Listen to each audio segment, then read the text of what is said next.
From Montana's news leader, this is the MTN 530 News. Good evening, everyone. Thanks for joining us on your Monday. I'm Jeanelle Slade. Well, we now know the fate of your Billings Mustangs. Play ball. Come next summer, the crack of bats will once again fill Dealer Park as the Mustangs come back to the Magic City. But there is a catch. They won't be a part of Minor League Baseball's Pioneer League. Q2 Sports Director Scott Breen broke this story today and tells us what's next. Well, the good news, Billings will have professional baseball this summer. The so-so news, it won't necessarily be Mustangs baseball we've grown to know over 67 years. The Mustangs and all 8 Pioneer League teams will become members of a Major League Baseball Partner League. That means your Mustangs transition from affiliated partner status with the Cincinnati Reds to an independent team. It's an announcement that brings closure to months of uncertainty surrounding the future of professional baseball in Billings. And you hit the nail right on the head. I mean, it is an audible, huge sigh of relief. One of my first questions, will they still be called the Mustangs? That answer is yes. According to a joint release this morning from Major League Baseball and the Pioneer League, all squads will maintain their existing names, brands, and logos. I don't know, what Dave Heller's plan is for here at this particular time, but there's been no mention of changing the Mustangs name, no mention of any of that sort of thing. Right now we're looking at a 92-game schedule. That could change one way or the other a few games. We haven't really looked at the calendar specifically about, is it going to be 92, is it going to be 90, is it going to be 80? So probably means a little bit earlier start for us, perhaps early to later in May versus mid to late June. Last summer would have been the 68th year of minor league baseball in Billings, but COVID-19 eliminated that. No minor league baseball was played anywhere across the country. Monday's announcement brings closure to a year when Major League and minor league owners have engaged in an absolute street fight over what's next. The pandemic certainly didn't help, accelerating contraction talks and inhibiting fans from giving teams like your Mustangs a proper farewell. It also just happened to hit in the final year of a deal between minor league teams and Major League Baseball owners who want to take complete control of player development, save money, draft fewer players, and keep them geographically closer to home, meaning closer to big league cities. Within the process, 42 minor league teams, including the Mustangs and all others in the Pioneer League, were thrust onto the chopping block of no longer being considered minor league affiliates. We're going to see kids that are free agents that are not drafted through the Major League Draft. We also have access to players that have been released by Major League organizations. So the pool of players is going to be larger. We know that. It's just going to be up to us and the other 7 clubs to go get their players. So there you have it. Mustangs will be back next summer. In all likelihood, will keep their name, likeliness, and logo, and will be professional baseball. In the Pioneer League, they'll simply not be affiliated any longer with the Cincinnati Reds or any other Major League Baseball team. Scott Breen, MTN Sports. Thanks so much, Scott. Now the Pioneer League joins the Atlantic League, the American Association, and the Frontier League as an MLB partnership. Well, the Bullock administration announced today it will scale back COVID-19 relief reimbursement for local governments across Montana. The administration originally allocated $300 million of federal aid to help cities and counties with expenses related to the coronavirus pandemic. But now that's being reduced to about $200 million. Governor Bullock's office says local governments will still be made whole for new COVID-19 expenses through December 31st, such as overtime pay and additional staff needed to respond to this health crisis. It says the items that had already been budgeted will not be reimbursed. Now, Bullock says the money not spent on local governments will go toward grants that help small businesses and enhanced unemployment benefits for those out of work. Local governments have been submitting requests for reimbursements for costs since this summer. Now, the new requirements apply to expenses incurred after October 31st.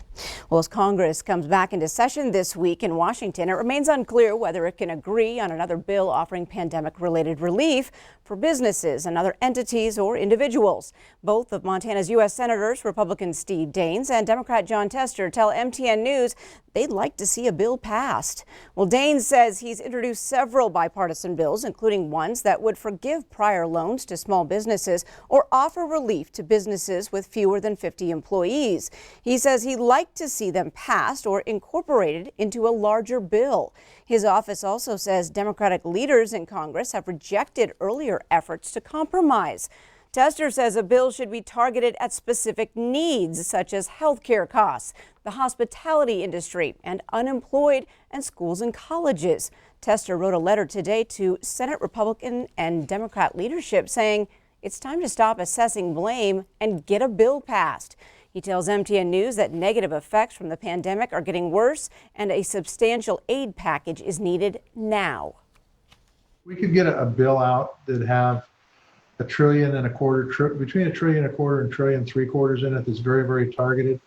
I think it would do a lot of good for the economy. If we want to let these businesses fall through the cracks, if we want to let local governments default, I think that's really, really bad practice, and it isn't good for our long-term economic health.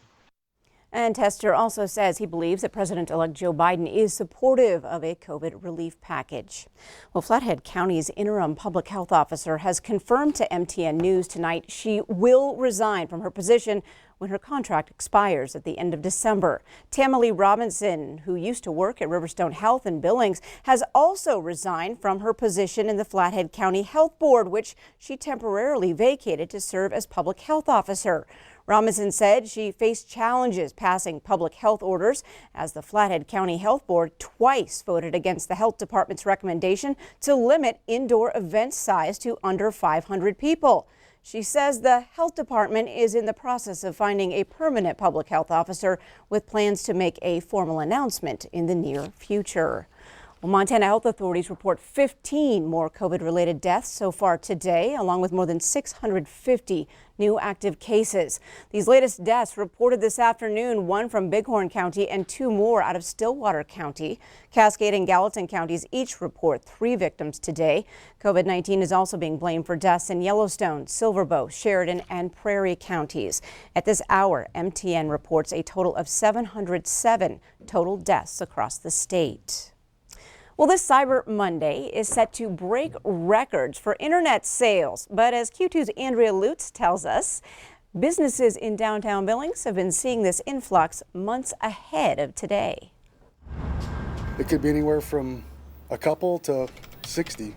At the downtown Army-Navy store, package prep hasn't stopped. And today especially is one of those days that I can't keep up. Here's where Zachary Phelps takes account of the business's online orders and works to get items shipped back out. It has been trying times, but it's been fun, I'll tell you that much. And although Cyber Monday is keeping him busy, he says it's the coronavirus that's really changed business. We had a pretty established online presence as it was, but since March it has definitely increased due to people stuck at home, online buying. This holiday season is predicted to be the biggest ever for online sales. Well, because of the coronavirus, foot traffic at local stores has dropped, but that's all changing on this Cyber Monday.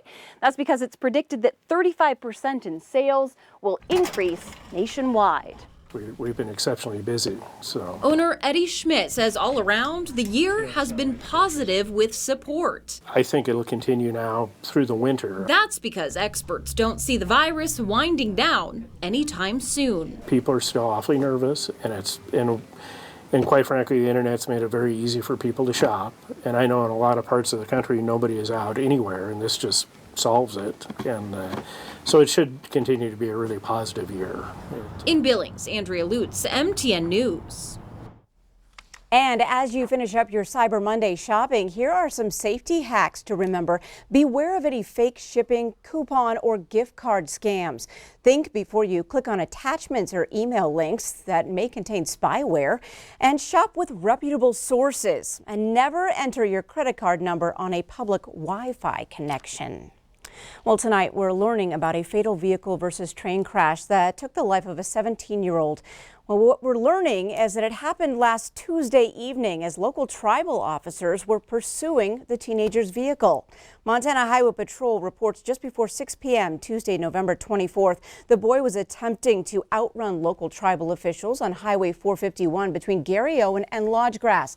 Now, officials say the boy failed to negotiate a curve, crashed through some brush and struck a BNSF train head on. MHP says the 2015 Chevrolet Malibu was thrown from the rails, consumed in fire. Now, the trooper says the boy was not wearing a seatbelt, and alcohol, drugs, and speed are all considered factors. As of news time, we have not confirmed the teenager's name. And tomorrow, Yellowstone County authorities will release the identity of a young woman found dead along the Yellowstone River near Shepherd this weekend. Sheriff Mike Linder says a hunter found the body near Arrow Island Park Sunday morning. Investigators say the woman was in her 20s but didn't say how long she had been dead. Linder also says the body was heavily decomposed. That autopsy is scheduled for tomorrow morning. Well, as the season of giving approaches, Zoo Montana is gearing up for its annual Zoolights Drive and Wagon Ride. Zoolights is open to the public starting December 5th from 6 to 9 p.m. If you plan on driving your personal vehicle, tickets range from $10 to $20 per vehicle. Wagon rides start at $14.95 for adults and $8.95 for children. Best thing about Zoolights this year is it is the only event they were able to do here at Zoo Montana this year, and so this year more than ever the funding that we receive from Zoolights is going to be so incredibly important. Best thing about Zoolights though is it's a family tradition. This is something people have done for decades with their family. We enjoy people to come on through, drive through behind the scenes, see some lights, listen to some Christmas music, and just have a good time with the family. And best of all, in the safety of your car, socially distanced with your family. You can't get any safer than that. And Ewald says wagon rides will be restricted to 16 people this year, and if those 16 people are not family, then masks will be required. Up next on tonight's MTN 530 News right here on Q2, a look at COVID post-Thanksgiving, what you need to know after spending time with family and friends, and also how you can help make a difference with a stop at Red Cross. And coming up in the weather, we've got a 1-2 punch coming our way. Punch 1 is the wind. Punch 2, maybe some precipitation, and temperatures, they're going to dip into midweek, but don't worry, we got 40s and 50s coming back by the weekend. Details coming your way in a few more minutes.